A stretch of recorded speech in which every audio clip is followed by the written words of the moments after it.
And here we are for part 3 of the Nemesis series review, and this is the Meh toys.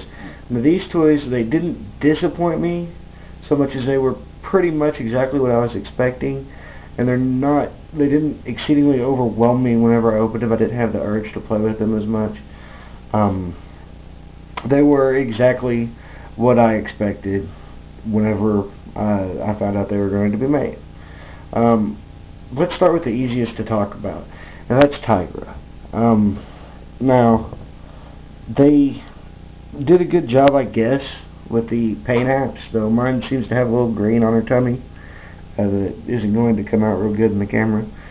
But her face looks kind of meh. It doesn't look that great. The problem with her is that she's not very posable. But then again, that was the deal. I knew that was going to be the case whenever I got it. And she's got the, nice little pivot and swivel elbows and knees. The hands can pivot forward and backwards and in circles and all that. The head has decent range of motion, but not real good. She has a waist joint. Her legs, she has that weird joint that they have in the legs, but with the pivot and swivel knees, you can still kind of get her into some poses. But it's not great, and whenever you're dealing with a feline character, it really doesn't work for me, because it really doesn't give her enough articulation and enough posability to be able to pose her like I would want to. But, as I said, I was expecting this because this has been kind of Hasbro's MO whenever it comes to the female figures. They usually are stripped down of a lot of articulation, and I'll be honest, the mold still works. It still looks like an attractive toy, and, it's got decent paint and everything.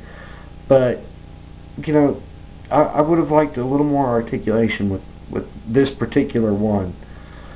So that's her out of the way. Now comes Nova. And Nova is not disappointing for the reason that you would think. Now, a lot of people I've seen have complained about his reusing of the quote-unquote Captain Marvel mold, which isn't Captain Marvel. It's not Captain Marvel isn't where that body mold originated from. It's Bullseye. And to be more accurate, this isn't even fair of either one of those. The body, arms, hands, everything is completely Havoc from the Giant Man series. So this is just a new head and new paint on Havoc's body. But that doesn't disappoint me, because really the mold works for a mid-range character like this with, the nice middle build. He looks really good. The fingers, the hands that flay open really make him look good whenever he's posed in a flying position, which, if you've seen my other videos, you know that he is. And the mold fits the character, and I like this mold. And the one thing I have noticed, though, is that the more they use this mold, the less of the finer details, like the details in the chest and details on like the back, they're actually starting to dull out and flatten out, and it doesn't nearly look as good as it did the first couple of times they used it. Whether that's intentional or not, I don't think it is. I think them reusing this mold so much has, caused the detail to kind of wear out.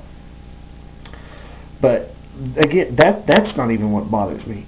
This could have been a really excellent toy as far as I was concerned, because, like I said, the mold really works. I like that mold, and it's perfect for a character of this size.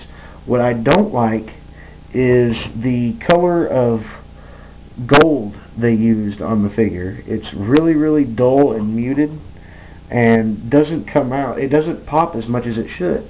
Now, I know that they could say that they were going for the more modern look of Nova, where he does have that more muted gold to him, but I'm not buying it, because this is classic Nova.